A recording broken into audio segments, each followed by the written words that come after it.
Hi. This is a pretty interesting subject, I think, and one that is highly under talked about in mental health, period. I would like to say that we were better about that, but those of us who have been trained in trauma therapy, trained in attachment theories, developmental psychology, play therapy have a little bit more information around this idea that adverse childhood experiences have such a powerful effect in adult lives.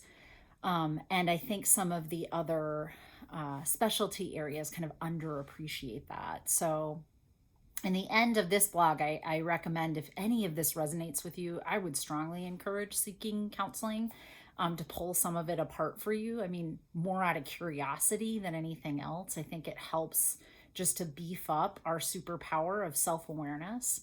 But be choosy, be very choosy about who you pick for a therapist, that they have one of these specialty areas, and understand the idea that ACEs, which is Adverse Childhood Experience Study, and the robustness around that particular set of data from the Center for Disease Control, who houses all that information. It's all free. Go look it up, cdc.gov.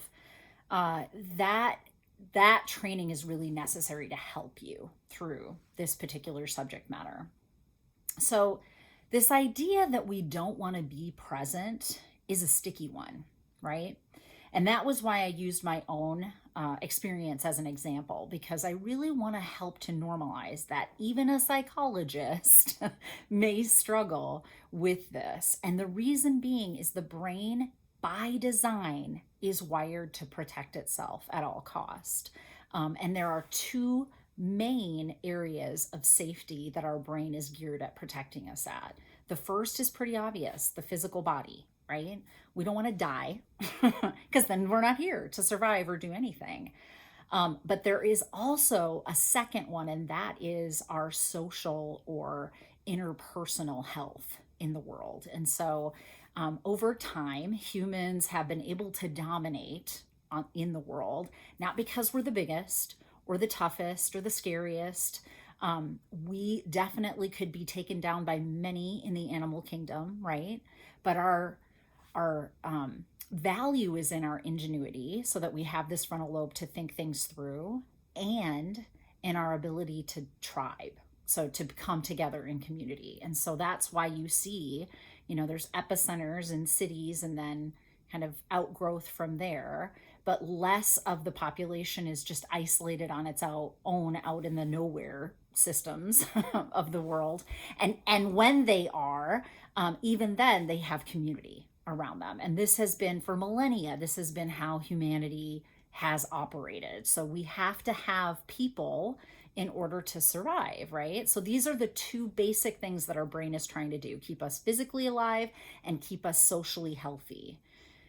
When you're in a family system, or as a child, we're subjected to some major adverse events, say bullying, for example. So your family of origin is great, lovey-dovey, got it under control. It wasn't mom and dad that did this to me, but I was bullied from second grade through ninth grade or something like that.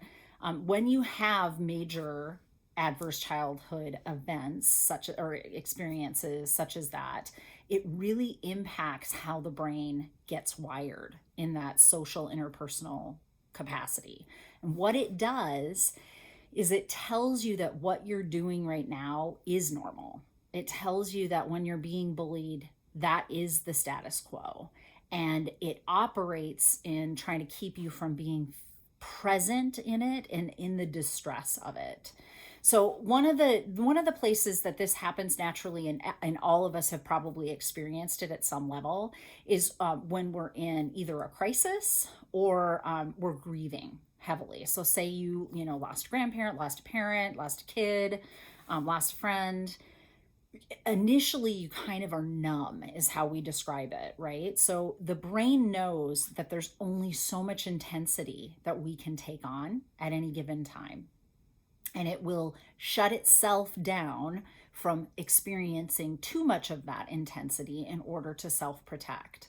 Now, in crisis, in grief, in a you know, a situation that's going to be time limited, that's okay. Like the brain isn't going to totally rewire itself. It's just going to kind of adapt in that moment and then go back to normal.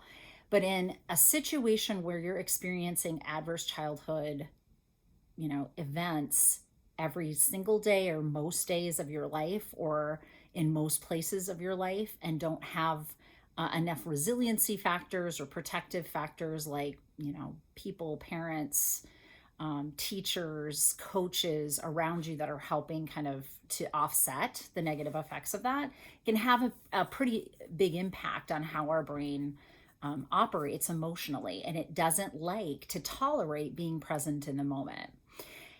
There are certainly varying degrees of this. I'm not going to, talk a whole dissertation thesis here for you, but when you're significantly abused or neglected as a child, and then there's no resiliency factors or protective factors around you, this happens in, kind of an extreme form called dissociation. So you're numb all the time to emotion. And then for many of us, it's like much more modulated than that. But it depends. I grew up in a family with two alcoholic parents. One was in recovery, one was not. And that had its problems. And so in living in that family system that I wasn't going to run away from, wasn't going to, emancipate at 8, that wasn't happening.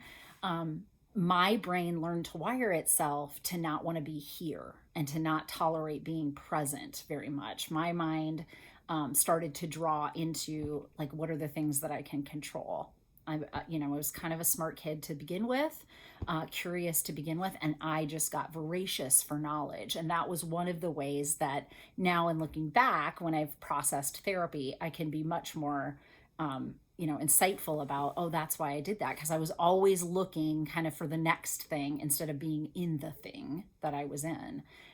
Now, this has caused my own, problems in life too, and relationships, because my body doesn't tolerate, or my mind doesn't tolerate being present very much. And that, as I disclosed in the blog, is probably the saddest for me around my kids, because I know I want to be with my kids and I enjoy being with my kids.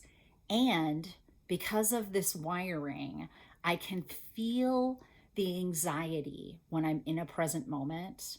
I can feel the anxiety of, you're not planning enough, Natalie. You're not thinking ahead enough, Natalie. There must be something you're not doing, Natalie. And I have to really learn to modulate that, to notice it. First of all, self-awareness being the absolute superpower for this.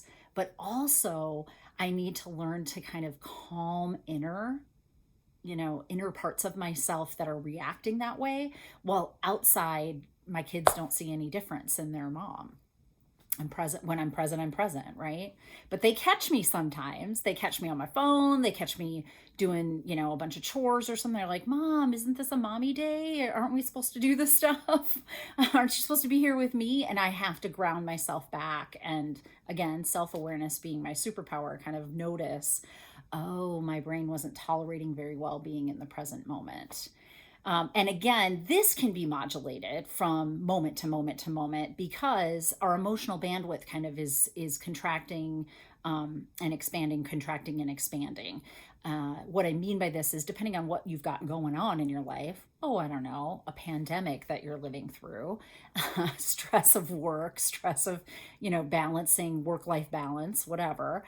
Depending on how much of your emotional bandwidth is being used in that capacity, you will be able to tolerate more or less of being in the present moment, if this is something that resonates for you.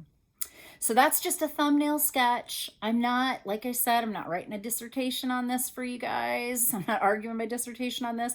I'm not, writing an entire book on it. There are entire books on this, attachment theories, such as Becoming Attached by, I think it's Dr. Karen.